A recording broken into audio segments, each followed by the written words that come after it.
해주시기 네, 바랍니다. 부산 해운대일 김미애 의원입니다. 2030 세대, MZ 세대 내에서도 자산 격차가 현저히 커졌다는 보도가 있었습니다. 평균 자산이 3억 1,800만 원으로 상위 하위 자산 격차는 무려 35배나 됩니다.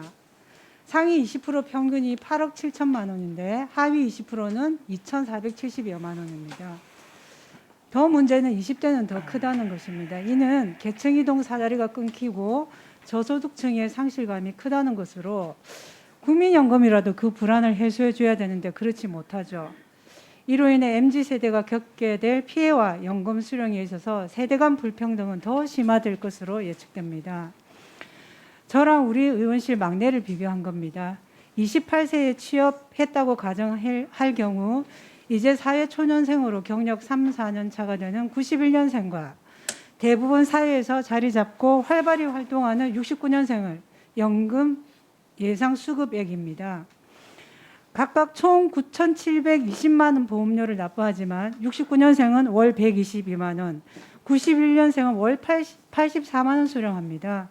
연금 수령 시기가 22년의 차이가 있음에도 월 수령액이 MZ세대는 38만 원 적고 앞으로 물가 상승률 등을 고려하면 돈의 가치는 떨어지기 마련이어서 91년생이 체감하는 불평등은 예상보다 훨씬 클 것입니다. 이에 더해 이 금액으로 연금을 25년간 수급한다고 가정하면 MZ세대는 69년생보다 약 1억 1,472만 원을 덜 받게 됩니다. 이사장님, 예, 이러한 사실을 우리는 미래 세대에 설명하고 양해를 구해야 됩니다. 맞죠? 정확하신 말씀이십니다. 네, 그런데 별로 안 하고 있죠. 잘 모르고 있습니다. 근데 이 원인은 그겁니다. 우리가 나중에 또 말씀드릴 기회를 드릴게요. 더 나아가서 어떻게 이 문제를 해결할 것인지 책임 있는 자세도 보여주지 않고 있습니다. 이거는 문재인 정부는 지금 4년 지나는 동안에 손을 놓고 있는 거죠.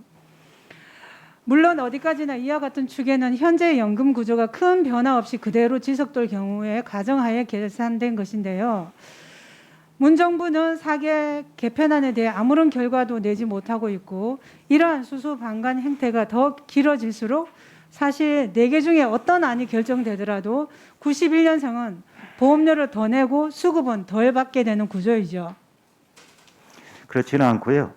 왜냐면은 그 이번 아니 그렇지 않습니까? 보험료를 더 내고 덜 받는 구조 아닙니까? 이런 겁니다. 그 지금 이번에 제시됐던 정부안의 경우에 두 가지 고민이 담겨 있습니다. 재정이 지속 가능성을 위한 보험료 인상, 그리고 또 한 부분은 적정 그 급여 보장을 위한 그 급여 비율 조정, 이런 것들이 돼 있거든요. 바로 그건 아까 이런 말씀 문제를 많은 기회에 하셨으니까 네, 제가 바로 이런 좀 문제 때문에 그런 고민 문재인 때문에 정부가 나온 왜 겁니다. 이렇게 연금 계획에 소극적입니까? 사실은 문정부는 세금으로 생색내고 매표성 지원 정책을 밀어붙였는데 정작 이사장님도 공감하셨다시피 미래 세대를 위해 이러한 국민 저항을 다소 감수하더라도 연금 개혁은 손을 놓으면 안 되는 게 책임 있는 자세 아닙니까? 예, 전적으로 맞고요. 바로 그 정부가 제시했던 그런 방안들이 그러한 고민들을 담고 있다고 생각을 합니다. 그거 제시만 하면 됩니까? 그건 누가 못합니까? 사지선다로? 예. 그러면 지금 4년 동안 요구를 지속적으로 했어야죠. 하지 않고 있지 않습니까? 제가 오전에 한 것에 이어서 조금 더 설명드리겠습니다. 일산대교 관련해서 이재명 지사의 주장에서 문제되는 것은 크게 3가지입니다. 오전에서 이사장님께서 인정했던 것은 불합리한 운영으로 정부와 국민에게 과도한 부담을 지우거나 우월적 지위를 이용해서 국민이 그 피해를 감당하는 구조가 아니라고 인정을 하셨습니다. 그런데 일산대교 사업 실적을 봅시다. 2009년부터 2016년까지 8년간 손실이죠. 2017년부터 김포 신도시 등으로 수익이 발생한 겁니다. 바로 이겁니다. 먼 미래에 교통 수요가 생길지 여부가 불투명하여 2002년에는 재정으로 예타 통과시킬 수 없는 불확실성을 민자로 감내하겠다는 것이 민자 사업의 본질이죠. 그러나 겨우 우여곡절을 거쳐서 수익을 내고 있고 그 사업자가 이제 국민연금입니다. 그런데 현 시점에서 시장금리와 비교해서 폭리 취한다고 공익 처분하고 통행료 무료화 추진하는 시기라면 거의 비슷한 방식으로 투자한 강원도 미시령 터널도 무료화 추진해야 되고 우리나라에서는 더 이상 민자 사업이 시행될 수 없을 것이고 높아집니다. 그렇지 않습니까?